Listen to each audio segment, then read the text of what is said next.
देश में आजादी के बाद पहली बार जाति जनगणना कराई जाएगी। इससे पहले देश में आखिरी जाति जनगणना 1941 में कराई गई थी, लेकिन उसके आंकड़े सार्वजनिक नहीं किए गए थे। उससे पहले 1931 में जाति जनगणना हुई थी और उसी के आंकड़ों के आधार पर अभी तक अनुमान निकाले जाते रहे हैं। लेकिन जाति जनगणना कराने को केंद्र सरकार तैयार हो गई है। केंद्रीय कैबिनेट ने इस पर मुहर लगा दी। ऐसे में विपक्ष और सत्ता पक्ष दोनों ही तरफ से इसका क्रेडिट लिए जाने की होड़ शुरू हो गई है। एक तरफ अश्विनी वैष्णव ने दावा किया है कि विपक्षी दल इसे लेकर सियासत करते रहे हैं, लेकिन उनके मन में भी कभी भी जाति जनगणना करने की नीति नहीं रही है, लेकिन मोदी सरकार इसे करा रही है।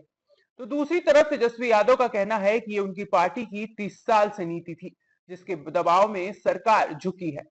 तो वहीं अखिलेश यादव इसे अपनी जीत बता रहे हैं। राहुल गांधी तो खैर लंबे समय से जाति जनगणना की बात कर ही रहे थे, और जब सरकार की तरफ से इसका ऐलान कर दिया गया तो उन्होंने इसके समर्थन की तुरंत बात भी कह दी, और यह भी कह दिया कि अब सरकार इसे जल्दी शुरू कराए।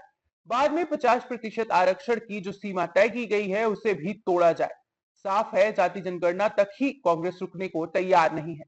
इससे ये सवाल उठ रहा है कि आखिर मोदी सरकार अचानक जाति जनगणना के लिए तैयार कैसे हो गई। तो इसका सबसे बड़ा कारण बिहार विधानसभा चुनाव माना जा रहा है।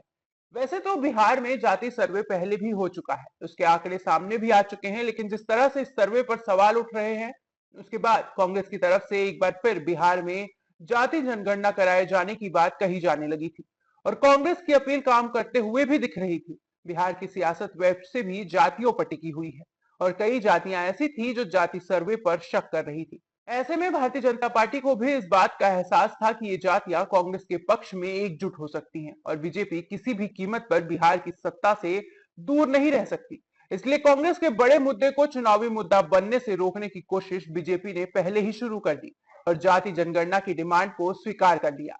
अब जल्दी ही जाति जनगणना शुरू कराकर विपक्ष के सबसे बड़े हथियार को असफल करने की कोशिश बीजेपी की तरफ से की गई है।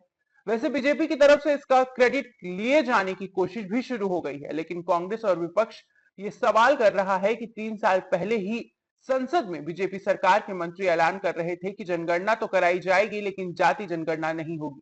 और अब अचानक मोदी सरकार ने क्यों जाति जनगणना से यू टर्न ले लिया है। तो साफ है कि इसके पीछे विपक्ष का दबाव काम कर रहा है। अब जाति जनगणना कराई जाएगी और इसके आंकड़े 2027 में आ सकते हैं। इस खबर पर अपनी राय हमारे कमेंट बॉक्स में ज़रूर दें।